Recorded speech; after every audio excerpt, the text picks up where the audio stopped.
Hi, Scorpios. Thanks so much for tuning in April 18 through the 24th. I'm Astrogirl, and let's have a look at what this week holds in store for you. Well, the first thing to know is that there is a full moon in your sign on Friday, and that's really going to be an important thing for you. Full moons are all about closure, about coming full circle, about making that circle complete. If you've started a project and you let it slide and you know that you have to complete it in order to move on to new projects or relationships, this is the time for you to really nip it in the bud and work towards finishing it. The sun is moving into Taurus on the 20th, and this is definitely a time when you're going to start, looking back over the last 6 months and realizing that in 6 months' time, it's going to be your new moon. So it's really a bit of a kick in the cosmic butt to get going, because half of your cosmic year is already over and done. Now, there's a shift in a change of direction for Pluto, which is the planet of rebirth and regeneration, on Monday, April 18, when this planet begins its 5-month retrograde. Keeping in mind that Mars went retrograde on the 17th, Pluto's going retrograde this week, and then next week, Mercury's going retrograde in Taurus, your relationship zone. I'll be telling you more about that next week.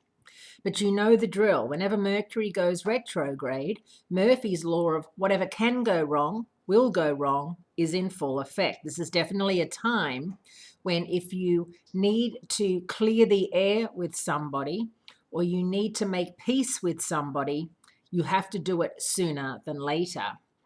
Pluto has influence over organizations that operate under the radar and also over waste management systems.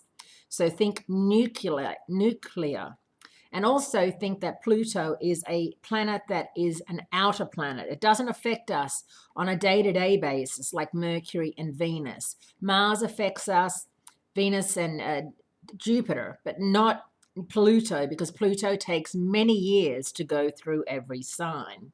It also deals with power mongers. So it's possible that local or global garbage might overflow sometime between now and September. So, it's going to be very interesting to see what happens. Now, the sun bids adieu to Aries and moves into Taurus, your relationship zone, for the next month. And the sun's first big contact is opposite the full moon in your sign, April 22nd. This full moon standoff between Taurus and Scorpio suggests it's time to look for balance and completion between your personal security and your need for change, Scorpios. There may very well be a surprise at the end of the week when Venus joins together with unpredictable Uranus in fiery Aries on Friday evening, April 22nd. Because this Venus-Uranus mixture is both hot and explosive, this might be one of the more exciting weekends of the year. You could find out something about a good friend or work colleague that shocks and amazes you.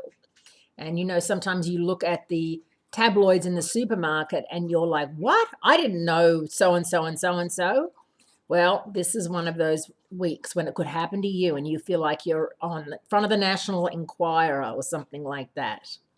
You'll be able to enjoy it a lot more, Scorpios, if you keep a firm grip on both your heart and your wallet. Have a great week. Great speaking to you.